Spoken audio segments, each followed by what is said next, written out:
Ontem foi a vez do Recife. Nós mostramos que o problema também acontece em algumas escolas. Ouvimos alunos, professor, mãe de aluno, sindicato. Todos falaram que não houve distribuição de caderno, lápis, farda em algumas escolas. Nós convidamos o secretário municipal de Educação, Valmar Correia, para a entrevista e ele aceitou, explicou o que estava acontecendo. Vamos relembrar. Esse problema aconteceu principalmente com os crianças do Fundamental 1, porque nós recebemos uma medida cautelar do Tribunal de Contas do Estado, determinando que nós não distribuíssemos esse material através desse sistema de compra, nem tampouco fizéssemos pagamento, até que o tribunal fizesse um levantamento dos custos. E assim nós procedemos. Então, a recomposição do fardamento e dos kits escolares serão feitos agora no mês de agosto. Nós estamos lançando no Diário Oficial do município o edital para a composição dos fardamentos 2013 e 2014 e estamos iniciando a distribuição do material didático para estes alunos. Bom, como o Tribunal de Contas do Estado foi citado durante a entrevista, nós entramos em contato com o TCE para saber como é que está a situação das contas em relação à compra de material escolar e fardamento para os alunos das escolas municipais do Recife. É sobre isso que vamos conversar agora com o conselheiro do Tribunal de Contas do Estado, Dirceu Rodolfo de Melo Júnior. Obrigada pela participação do senhor aqui com a gente num assunto tão importante. Bom dia. O que está acontecendo em relação ao Recife? Problema que foi citado aí pelo secretário de Educação? Inicialmente, bom dia, Meire. Bom dia, pernambucanos. Eu gostaria inicialmente de agradecer a oportunidade que essa casa está dando para que o Tribunal de Contas venha a público explicar o que aconteceu, o que vem acontecendo, não só para a sociedade pernambucana, mas também para os alunos, para os pais de alunos e para os professores da rede municipal de ensino. Em verdade, ao contrário do que diz o secretário, em nenhum momento o Tribunal de Contas obrigou ou determinou que não fossem distribuídos kits e também as mochilas e o fardamento escolar das crianças da rede de ensino. Em verdade, o ano passado, mais precisamente em outubro, o município celebrou 2 contratos com a empresa para fornecimento exatamente de material escolar e fardamento. Esses contratos foram aditados ainda na gestão anterior, em dezembro, e os 2 contratos chegam a monta de cerca de 21 milhões e 700 mil reais.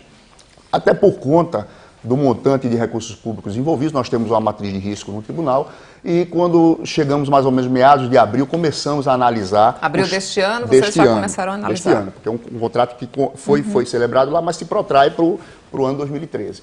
E a gente analisou os preços, comparando isso logicamente com o mercado, utilizamos um método extremamente conservador, fomos extremamente razoáveis, usamos da proporcionalidade, e chegamos à conclusão que aqueles preços não estavam batendo com os preços de mercado, ou seja, havia um sobrepreço. No dia 10 de maio deste ano, foi que eu assinei a medida cautelar, tá certo? Essa medida cautelar foi a referendo da Câmara, ou seja, o conselheiro ele assina isoladamente e depois tem que levar para a Câmara e 3 conselheiros decidem pela permanência ou não da cautelar. A cautelar foi mantida nos seguintes termos. O que a cautelar determina é que a prefeitura pagasse até um certo valor, ou seja, o que a gente entendia como razoável, como preço de mercado. Então a gente determinou que se pagasse no máximo até 17 milhões de reais, 17 milhões e 800 reais, ou seja, só isso já traria, num primeiro plano, uma economia para o município de 3 milhões de reais. Em momento nenhum a cautelar diz, não entregue os kits. Então, resumindo, a cautelar veio em maio, as aulas começaram bem no início. O material, o fardamento, o kit escolar poderiam ter sido entregues bem antes. Tem um dado, inclusive, interessante.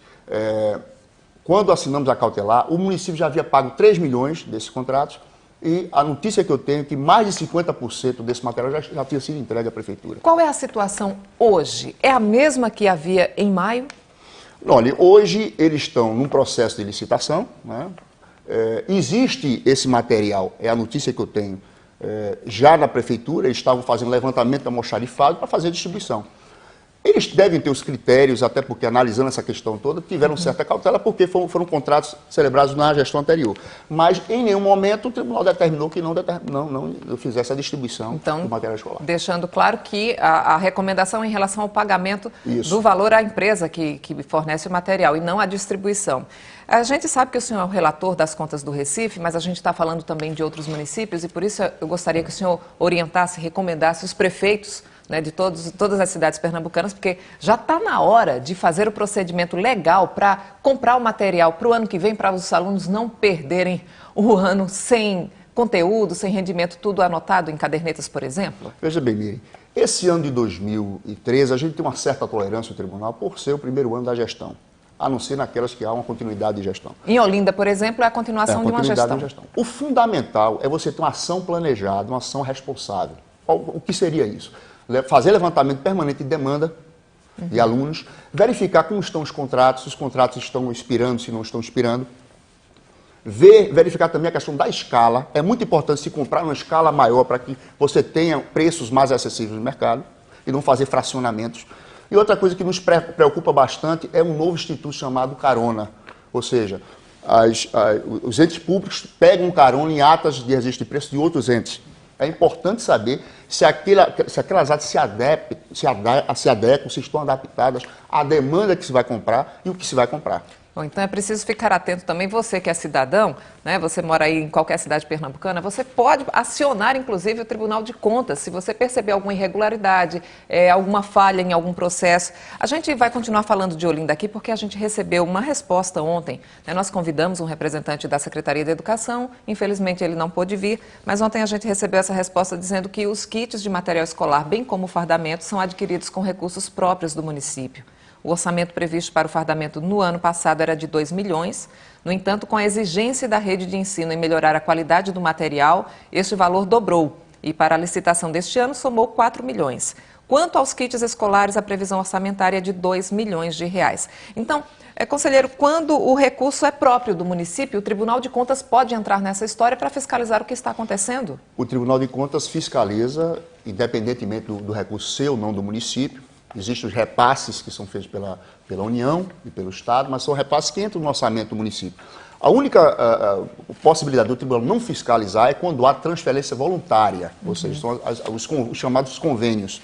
E aí a competência seria do TCU e quando esse convênio é firmado com a União. Mas o tribunal fiscaliza sim, principalmente sob o prisma da legalidade. Numa entrevista anterior se falou da Lei de Diretrizes e Bases, então se não for cumprida a Lei de Diretrizes e Bases, como a Lei de Responsabilidade Fiscal, como a Lei de Licitações, o Tribunal, inclusive, pode aplicar multa aos gestores. Disseu Rodolfo, conselheiro do Tribunal de Contas do Estado, agradecemos demais as orientações do senhor aqui no Bom Dia Pernambuco e fica o alerta para as prefeituras fazerem tudo certinho para não deixar os alunos aí na mão, pelo menos no ano que vem, porque a gente já está no segundo semestre. Meire, eu gostaria apenas de dizer que o Tribunal de Contas é um instrumento de cidadania, que o cidadão pode lançar a mão de sua ouvidoria e nos procurar, nós estamos a serviço da sociedade pernambucana. Muito obrigada, um bom dia para o senhor.